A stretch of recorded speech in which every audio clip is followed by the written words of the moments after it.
Então agora vamos para o terceiro e último sistema de coordenadas, o sistema de coordenadas esféricas.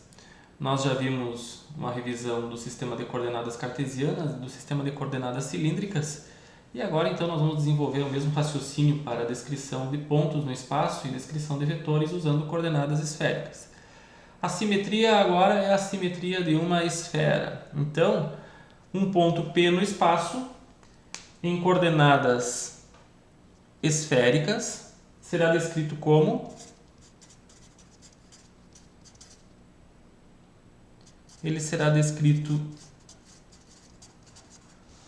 um raio, uma distância até a origem do nosso sistema de coordenadas, ou seja, essa distância nós vamos chamar de R. Então temos também um ângulo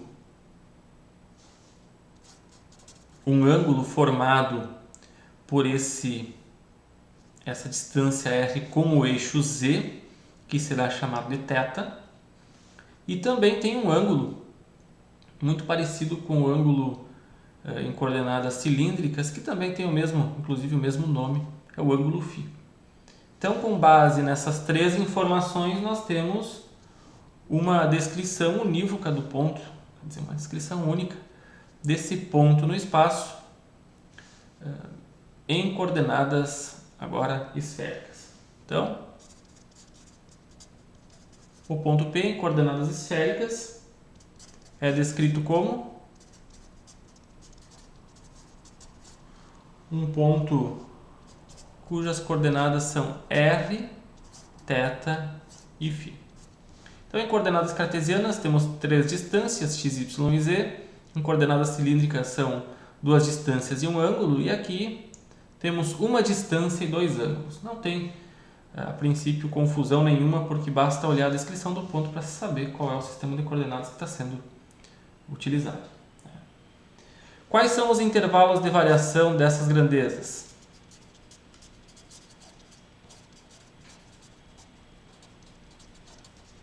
Os intervalos de variação para R, θ e φ. R varia de 0, se o ponto está localizado na origem, até um valor que pode ser infinito. Então vai de 0 a mais infinito. É um número positivo sempre. O ângulo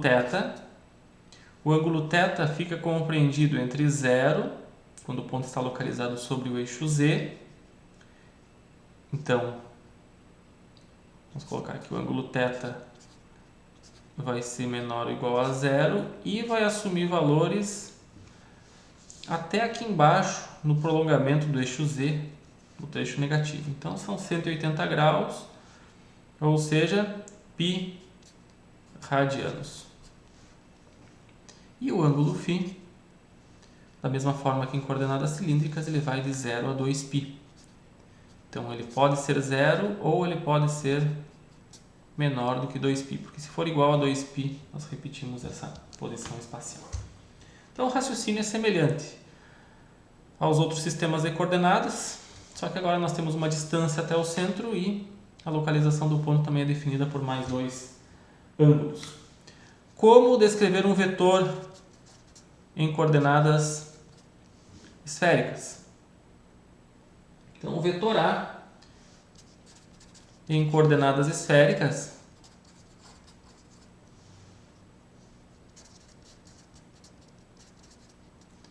é o quê? Ele é uma combinação linear de componentes ao longo dos vetores unitários que formam a base.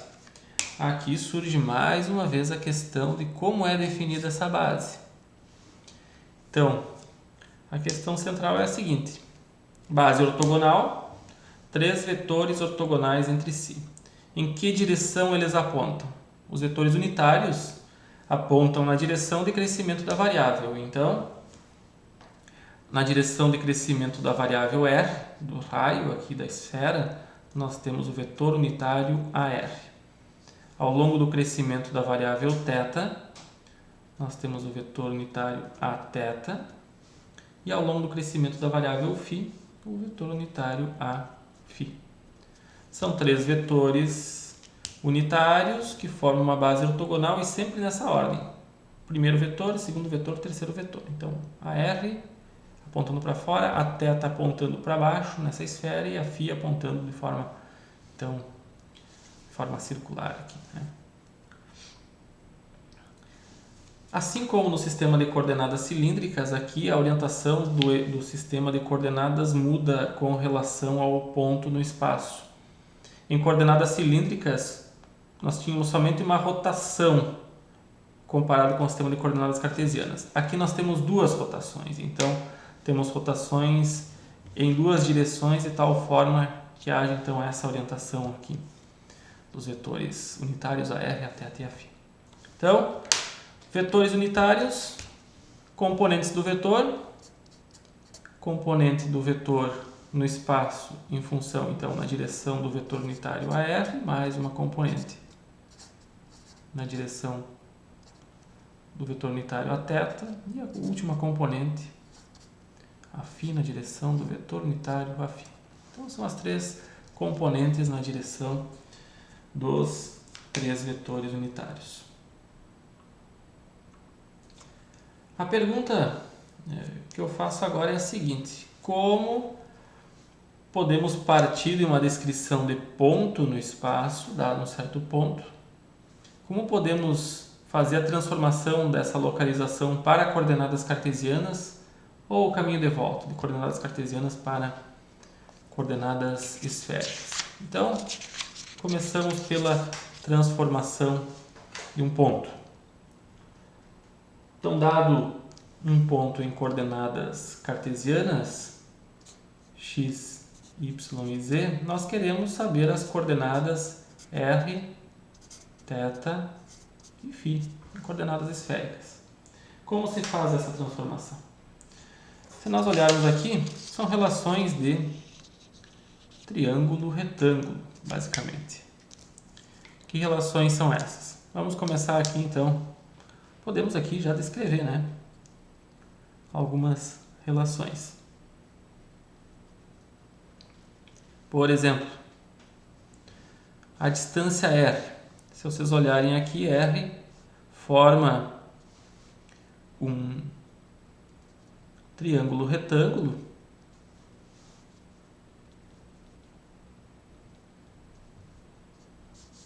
onde tem a altura e temos aqui x e y, né? X e y descrevendo aqui essa distância. Então, de que forma nós podemos fazer essa transformação? A distância R é o quê? A distância R é a raiz quadrada de x ao quadrado mais y ao quadrado mais z ao quadrado. Então, nós temos a primeira coordenada. Então, a primeira coordenada fica definida dessa forma. Vamos ver aqui na figura como é essa distância R. Na verdade, a projeção aqui vai dar componentes x e y. Então, aqui temos y, aqui tem x e essa altura é z. Então, por isso, essa hipotenusa tem esse comprimento aqui, que é raiz quadrada de x ao quadrado mais y ao quadrado. Fazendo aqui outra relação de triângulos, essa distância R, então fica essa raiz de x ao quadrado mais y ao quadrado mais z ao quadrado. A outra coordenada é a coordenada θ. Se nós olharmos aqui, θ está relacionado com z e esse comprimento por uma relação de tangente. Então, a tangente de θ é cateto oposto, que é essa hipotenusa, dividido pelo cateto adjacente, que é a altura z. Então, θ é o arco cuja tangente é raiz quadrada de x ao quadrado mais y ao quadrado, dividido por z. E por fim, o ângulo φ. O ângulo φ é um pouco mais complicado, mas também nós podemos tirar aqui por relações. Não é complicado não. Olhando aqui é simplesmente a raiz de... Desculpa. Olhando aqui nós vemos o quê? Que tangente do ângulo é cateto oposto pelo cateto adjacente e a y sobre x é igual a coordenadas cilíndricas. Então a tangente do ângulo φ é y sobre x, então φ é o arco cuja tangente é y sobre x.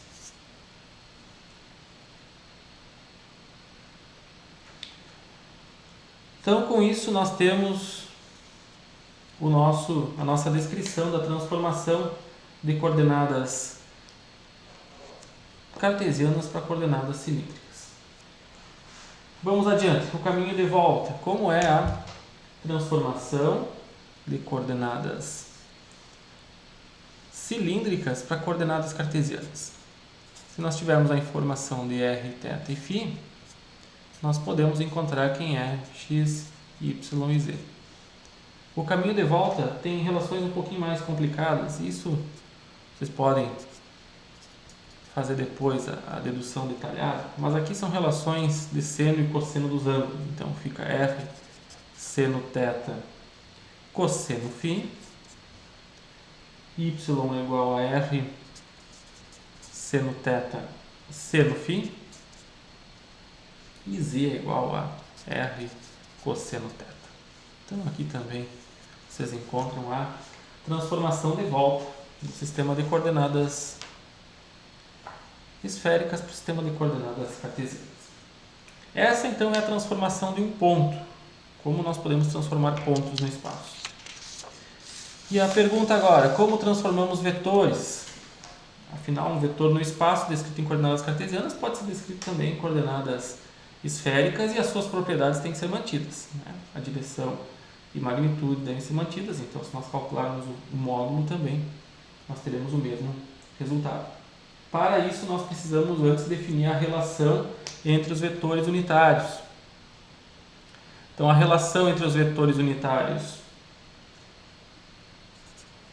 AX, AY e AZ, e como nós relacionamos esses vetores com os vetores unitários AR, a θ e a φ, é a partir dessa relação que nós vamos conseguir construir as transformações do vetor. Tá? De que maneira nós podemos fazer isso? Podemos escrever, por exemplo, a x, a y e a z em função dos vetores a r, a θ e a φ, ou, enfim, fazer o caminho contrário também. Então, começando com a escrita num dos sentidos, a x, a y e a z escrita em função de a r, a θ e a φ. Vou colocar aqui na forma matricial, que acredito que seja mais fácil de se entender. Então, a x vai ser o quê? Seno θ cosseno φ AR, seno θ cosseno φ AR, vai ser cosseno θ cosseno φ a φ, e a última parcela é menos seno φ vezes a φ. Então aqui temos a r, a θ e a φ, vetores unitários. Escrevendo na forma matricial, acredito que seja mais compacto, né? Seno θ, seno φ, cosseno θ, seno φ e cosseno φ. Então aqui nós temos esses termos, três termos multiplicando esses três vetores unitários. E na última linha, cosseno θ AR e menos seno θ a θ.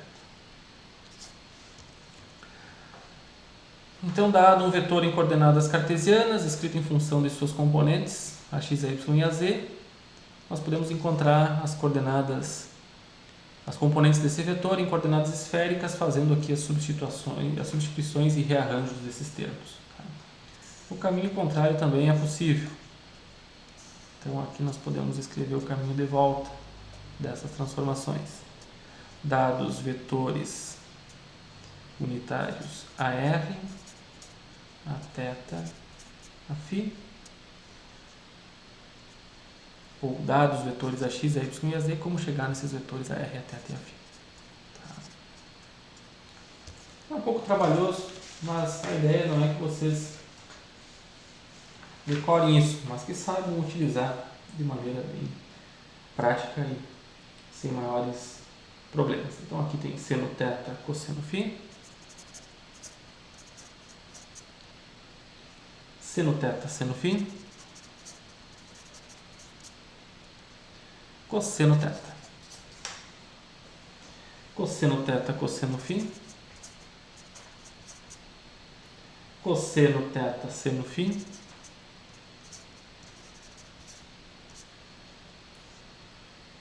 Menos seno φ.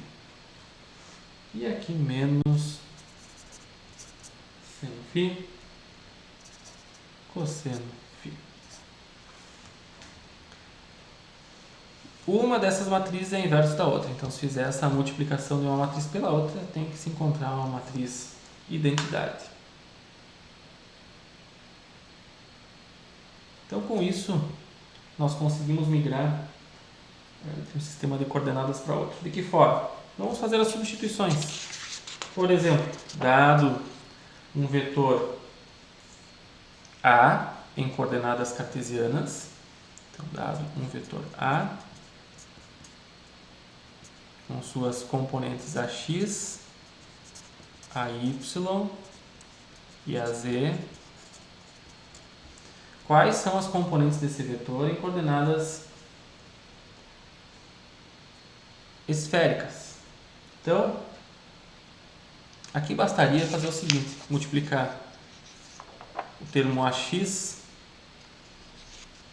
que é esse termo aqui,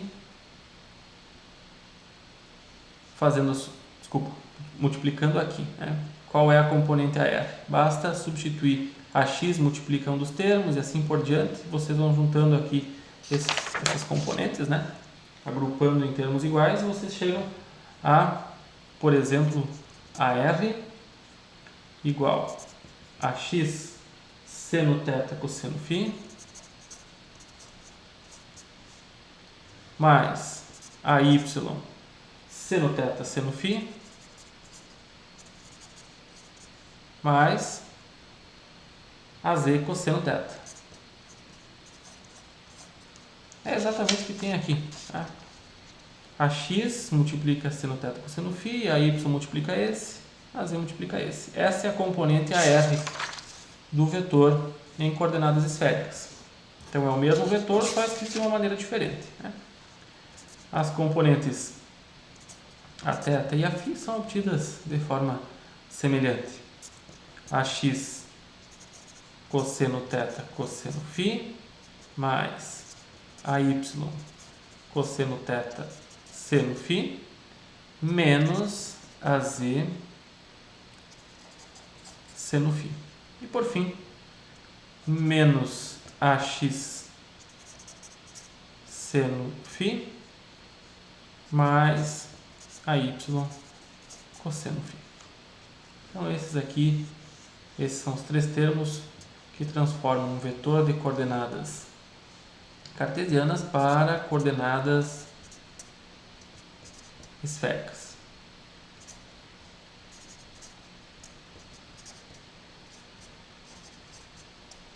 Então agora vocês têm então todos os termos necessários. Se quiserem fazer o caminho contrário, não tem problema, basta sair usando essa primeira expressão aqui. Vocês conseguem sair de coordenadas esféricas e chegar em coordenadas cartesianas. Podemos fazer esse trabalho também, sem problema nenhum. Então, dado um vetor em coordenadas esféricas,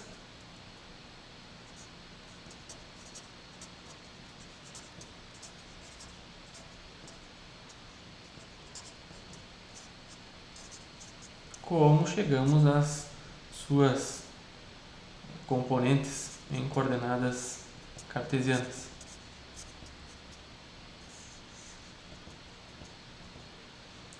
Então aqui é simplesmente AR seno θ cosseno φ mais a θ cosseno θ cosseno φ menos a φ seno φ.